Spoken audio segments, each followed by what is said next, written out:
Israel का सेना था, वो सेना ने हिजबुल्लाह का कमांडर हसन नसरुल्लाह को मार के गिराया। कहीं भी किसी को मार के गिराया, वो उनका देश का काम है, हमारा कुछ बोलने का कुछ नहीं है। अरबों की जिस जमीन पर इजराइल कब्जा करके बैठा है, वो जमीन उसको खाली करना होगी। कि जो फिलिस्तीनी हैं, उनके उचित अधिकारों की प्रस्थापना होना चाहिए। आपने देखा होगा कि जब भी कभी दो लोगों के बीच में झगड़ा होता है तो इसका इम्पैक्ट सिर्फ उन्हीं दो लोगों पर नहीं पड़ता है, बल्कि उन लोगों पर भी पड़ता है, उन लोगों से बहुत करीबी से जुड़े हुए जो लोग हैं उन पर भी पड़ता है। खासकर तब तो और भी झगड़ा करने वाले उन दोनों में से किसी की भी गहरी दोस्ती हो। सेम यही हाल अभी हमारे इंडिया का भी चल रहा है। आपको मालूम है कि मौजूदा समय में ईरान और इजराइल आपस में एक बड़े वॉर के कगार पर खड़े हुए हैं। दोनों एक दूसरे पर हाईटेक मिसाइलों से हमले कर रहे हैं। दोनों देशों के लोग इन हमलों में अपनी जानें भी गंवा रहे हैं। खैर, अब हमारे इंडिया का साथ मसला ये है कि हमारी दोस्ती ईरान से भी बहुत अच्छी है और इजराइल से भी बहुत गहरी है। ये बात आप बहुत अच्छी तरीके से जानते हैं।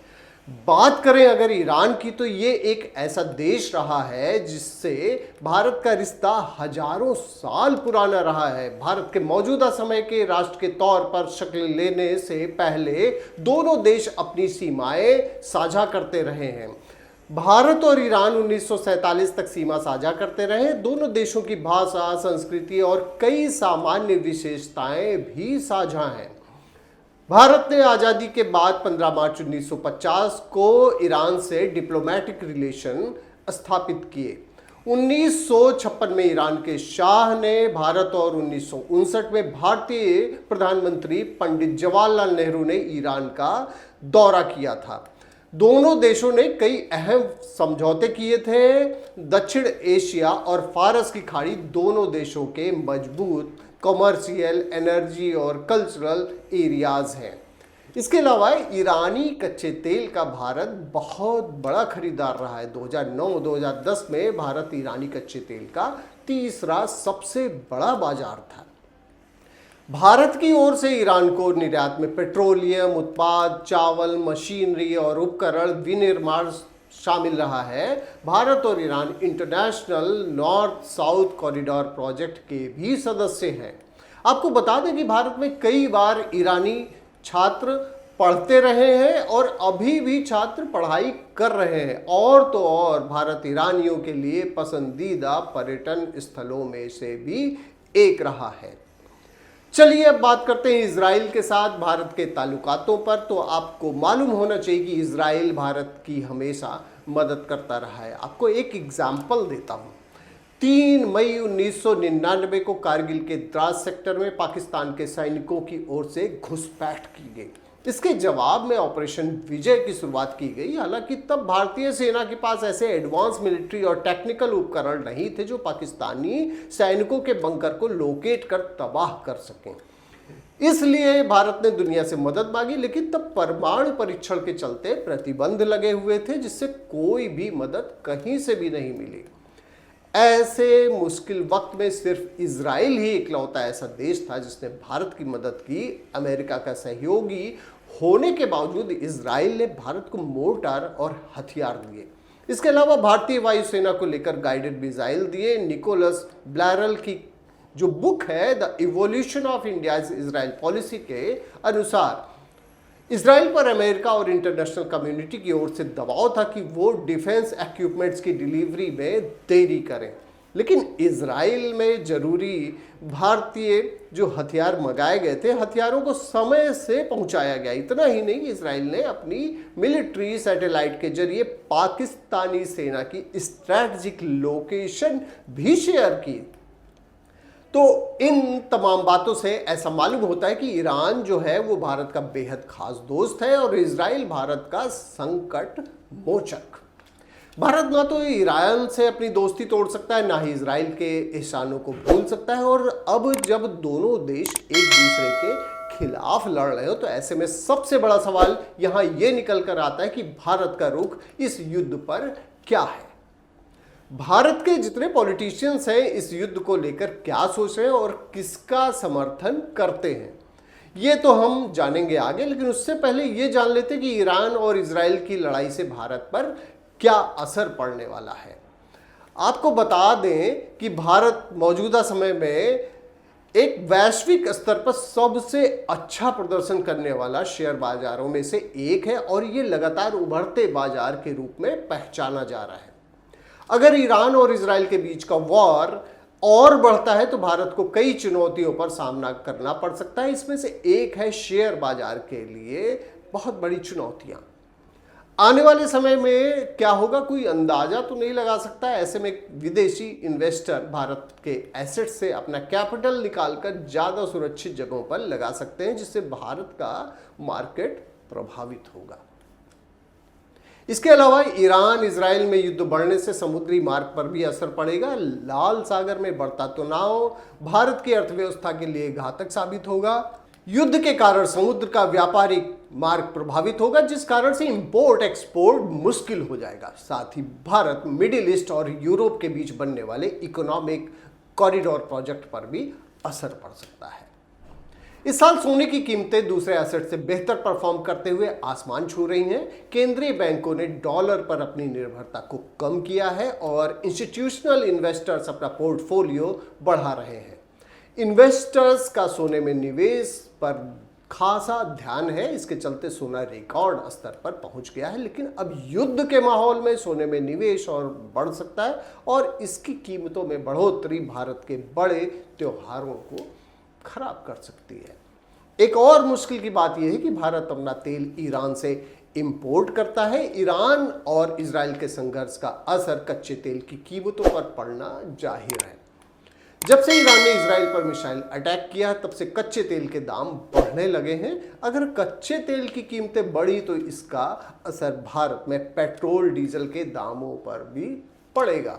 तो कुल मिलाकर सीधा मतलब ये निकलता है कि अगर ईरान और इजराइल के बीच में सिचुएशन और भी गंभीर होती तो भारत को आर्थिक तौर पर एक तगड़ा नुकसान उठाना पड़ सकता है, जो कि भारत कभी नहीं चाहेगा।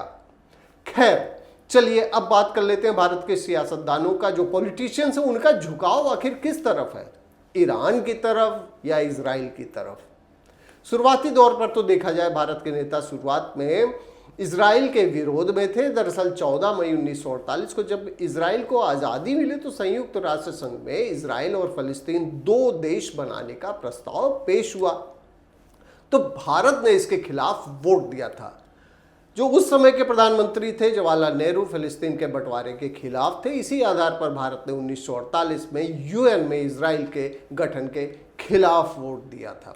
हालांकि फिर भारत ने 17 सितंबर 1950 को ऑफिशियली इजराइल को एक राष्ट्र के रूप में मान्यता दे दी थी। हालांकि ऐसा करने के बाद में भारत और इजराइल के बीच में डिप्लोमेटिक रिलेशन लंबे समय तक नहीं रहे, लेकिन फिर भारत ने 1992 में इजराइल के साथ डिप्लोमेटिक रिलेशन बहाल कर दिया।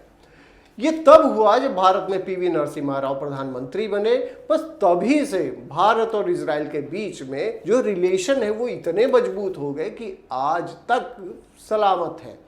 लेकिन अभी की सिचुएशन देखें तो इजराइल और ईरान के बीच वॉर को लेकर भारत में सत्ता पक्ष के लोगों और विपक्षी लोगों की अपनी अलग अलग राय है। मतलब ये समझ लीजिए कि सत्ता पक्ष के लोग डायरेक्टली ना सही लेकिन इनडायरेक्टली इजराइल को ही सपोर्ट कर रहे हैं। वहीं दूसरी तरफ विपक्षी पार्टियों के नेता भी डायरेक्टली ना सही लेकिन इनडायरेक्टली ईरान को सपोर्ट कर रहे हैं। दरअसल भारत में ईरान इजराइल वॉर को लेकर एक अलग ही आंधी चली हुई है। यहाँ के लोग इस वॉर को भी हिंदू मुस्लिम के एंगल से देख रहे हैं। जो कट्टर हिंदुत्व विचारधारा का समर्थन करते हैं उनका झुकाव इजराइल की तरफ है, और जो भारत में कट्टरपंथी मुस्लिम जमाते हैं और ध्रुवीकरण की राजनीति करने वाले कुछ विपक्षी पार्टियों के नेताओं का झुकाव ईरान की तरफ है। उदाहरण के तौर पर बताएं तो असम के मुख्यमंत्री और बीजेपी के बड़े नेता हेमंता विश्वा शर्मा ने खुले आम बयान दिया है कि भगवान इजराइल को इतनी शक्ति दे कि वो सभी नसरुल्लाह को खत्म कर दें। हम शांति प्रिय लोगों के साथ हैं, उनके साथ नहीं जो आतंकवाद को अपना धर्म मानते हैं। इजराइल का सेना था, वो सेना ने हिजबुल्लाह का कमांडर हसन नसरुल्लाह को मार के गिराया, कहीं भी किसी को मार के गिराया, और उनका देश का काम है, हमारा कुछ बोलने का कुछ नहीं है। लेकिन वहां में हसन नसरुल्लाह का मौत हो गया, और आज कश्मीर में महबूबा मुफ्ती बोल रहा है कि हम चुनाव प्रसार नहीं करूंगा, हम दुखी है, किस लिए हसन नसरुल्लाह का मौत हो गया है। मैं महबूबा मुफ्ती, फारूक अब्दुल्ला, राहुल गांधी सबको पूछना चाहता हूं, जब हमारे कभी कोई जगह में हिंदू का मर्द होते हैं, आतंकवादी हिंदू जवानों को मारते हैं, तब आप लोग दुखी होते हैं कि नहीं होते हैं, ये कृपा करके हमें बताइए। लेकिन यहां आपको एक इंटरेस्टिंग बात बताना चाहेंगे कि हिंदुत्व की लौ जलाने वाले अटल बिहारी वाजपेयी इजराइल नहीं बल्कि फिलिस्तीन के समर्थक थे। 1977 के एक भाषण में उन्होंने खुलकर फिलिस्तीन के समर्थन में बयान दिया था। उन्होंने कहा था कि अरबों की जिस जमीन पर इजराइल कब्जा करके बैठा है वो जमीन उसको खाली करनी होगी। अगर आपको यकीन नहीं आता तो चलिए आपको उनका वो बयान सुना ही देते हैं। कि अरबों की जिस जमीन पर इजराइल कब्जा करके बैठा है वो जमीन उसको खाली करना होगी। कि फिलिस्तीनी हैं उनके उचित अधिकारों की प्रस्थापना होना चाहिए। इजराइल के अस्तित्व को तो सोवियत रूस ने, अमेरिका ने भी स्वीकार किया है, हम भी स्वीकार कर चुके हैं।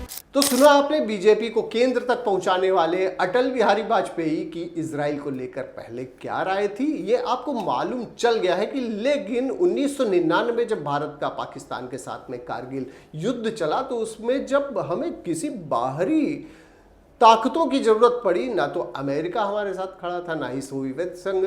उस युद्ध में फिर जब अटल बिहारी वाजपेयी ने इजराइल से मदद मांगी तो इजराइल ने सब कुछ बुलाकर पाकिस्तान को हराने में भारत की खुलकर मदद की। बस फिर क्या था, भारत और इजराइल में ऐसी गहरी दोस्ती हुई कि जो आज तक कायम है। बहरहाल इस रिपोर्ट में आपने वो सारी चीजें जानी जो कि आपके लिए जानना बेहद जरूरी थी। और अब मुझे उम्मीद है कि इतना सब कुछ जानने के लिए आपको ये समझ आ गया होगा कि हमारे देश का सच्चा हितैषी कौन है। फिलहाल मुझे दीजिए इजाज़त, फिर मुलाकात करते हैं आपसे एक नई रिपोर्ट में। तब तक के लिए अपना ख्याल रखिए और आपकी खबर के पॉलिटिकल प्लेटफॉर्म पर आप अपना ही प्यार इसी तरीके से देते हुए मैं राजीव फिर आपसे विदा लेता हूँ। बहुत बहुत नमस्कार।